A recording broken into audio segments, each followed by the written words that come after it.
Ladies and gentlemen, John Durham has made an FBI official the subject of his special counsel investigation. That's a new revelation that we found out in the past couple of hours. So this is a wonderful profile on Twitter, the Techno Fog. He's a lawyer. The Washington Post called him the mysterious Techno Fog. And I don't have Twitter, I don't have Facebook, not since like 2018 or so. But every once in a while, you get some pretty wonderful profiles. Subscribe to his newsletter, because he's actually, you can see the transcripts here from day 2.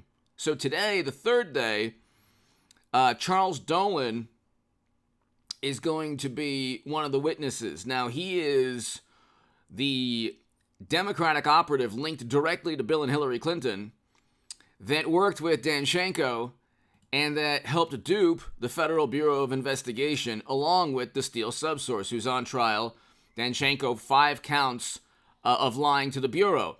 The really interesting thing, and by the way, hit subscribe, be here tonight at 6 p.m. Pacific for the live stream, and go to the Stock Market Crash channel today and H.A. Goodman's other channel. I will talk about inflation that is worse than expected, and the impact on the stock market crash. The market's up today. It's completely counterintuitive, but it's just going up to come way crashing way down. I predicted all of this in October of 2021 in the Federalist. Read that article below, and also in the playlist. So I predicted all of this, ladies and gentlemen. But here, and be here tonight at 6 p.m. for the live stream. If you want to support my work, my Patreon is below, ladies and gentlemen. To any new Patreons, thank you. If you want to give a super thanks, the super thanks is below. Igor Danchenko trial day 2. Federal Bureau of Investigation analyst reveals he is the subject of an investigation. So the interesting thing is so John Durham is the lead prosecutor. Throughout all of this, so yesterday in day 2 of the trial, he grilled a Federal Bureau of Investigation analyst that just basically accepted all of these lies. The Bureau needed a pretext, ladies and gentlemen. So what Durham is up against is the understanding that these bureaucrats just needed a pretext to go after Trump because they didn't like him.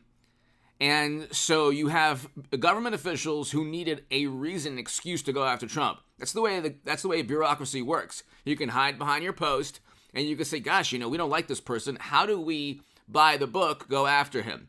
Or how do we follow guidelines or protocols and go after him while actually breaking guidelines and protocols because your motivation is to go after somebody? When the IG, when the Washington Post and others say, well, there was no political bias, the Inspector General, Michael Horowitz, and you can see, well, actually, I had a short of him. I removed that because I'm going to redo it. But watch the shorts on this channel. But there is a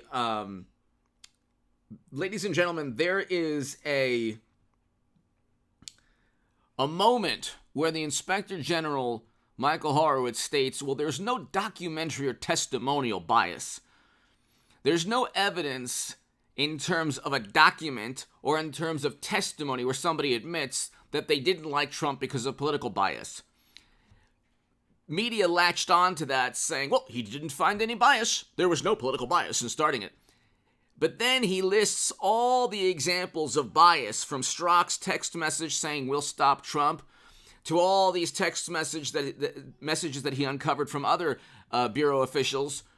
And then you have, for example, Kevin Kleinsmith, who pled guilty to falsifying records to deceive a FISA judge just to go after Carter Page and others.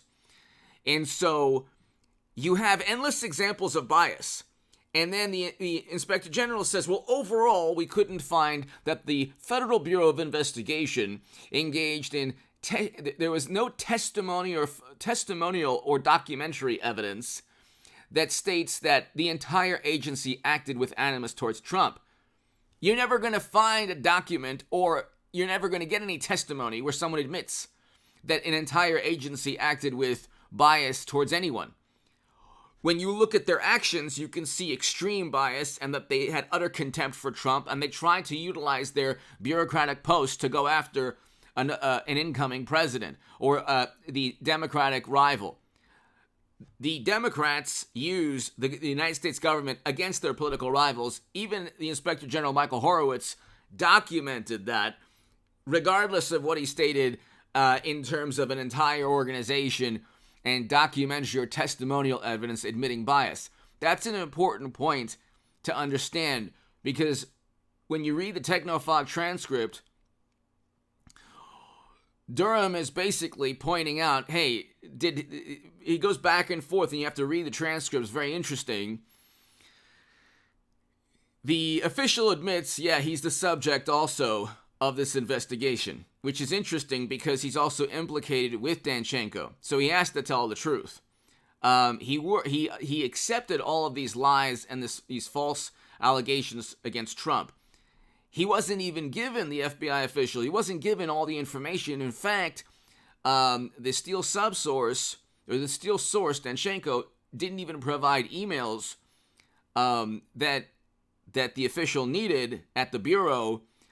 The first time that relevant emails pertaining to whether or not the claims were accurate, some of those emails, the first time they were given to the official was right before this trial, ladies and gentlemen. So evidence was withheld pertaining to Trump's innocence. 7 years, six years after the fact? Okay. Then you have a back and forth between Durham, where the official says, yeah, we could have used this, we could have used that. It would have been nice if we had this information. It would have been nice if we had that information. And so Durham is always asking, well, if you had that information, would you have acted differently? The answer is, of course, yes, but sometimes the Bureau official says, well, possibly, or you know what, that's what, would probably be the case.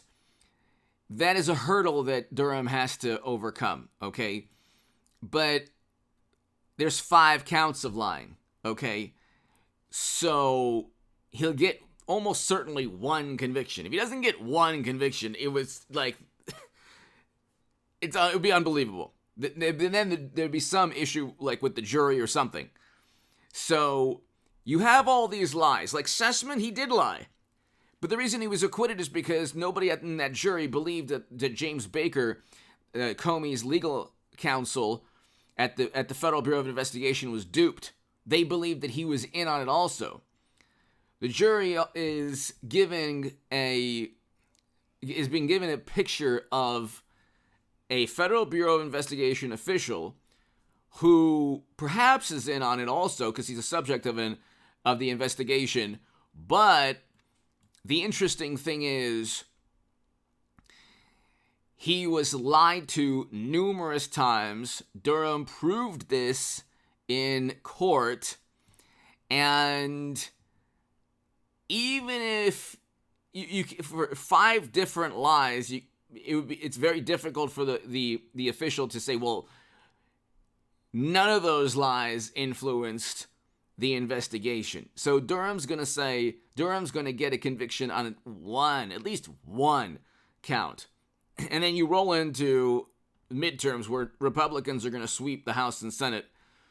You have Trump Republicans investigating not only Hunter, impeaching not only Joe because of graft and bribery, which pretty obvious when you have Daily Mail and the New York Post, who broke the story, publishing emails saying, how can you use your influence on the company's behalf with 150 suspicious financial transactions?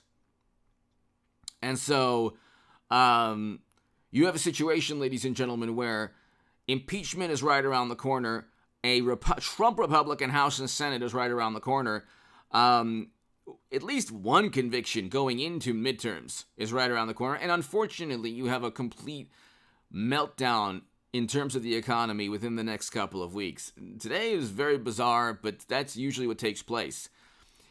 At this point right now, it's going up to go crashing way down. Whether that's because Wall Street firms get commission and they make money whether it goes up or down, or they make money from the volatility. Who knows? Who knows why Wall Street is so counterintuitive, or the market is so counterintuitive? But the economy is getting worse, not better. Interest rates are going up, and inflation is worse than expected. And interest rates going up hasn't even made a dent in inflation. Or not the dent that they expected. Anyway, hit subscribe to this channel right now. Charles Dolan, the Democratic operative, is today. This is shedding light onto this is the antithesis of democracy. You have the Democratic Party utilizing the United States government against its direct political rivals, and all these wonderful, morally superior liberal Democrats convincing themselves that, well, this is all above board. You couldn't get more corrupt. But the problem is Durham has to find out how these bureaucrats used bureaucracy against Trump. That's difficult. That's why Sussman was acquitted. But I don't think that this Steel source made too many lies and actually worked with a Democratic operative. So give me your thoughts below. Hit subscribe right now. Be here tonight for the live stream. The link is below in the description.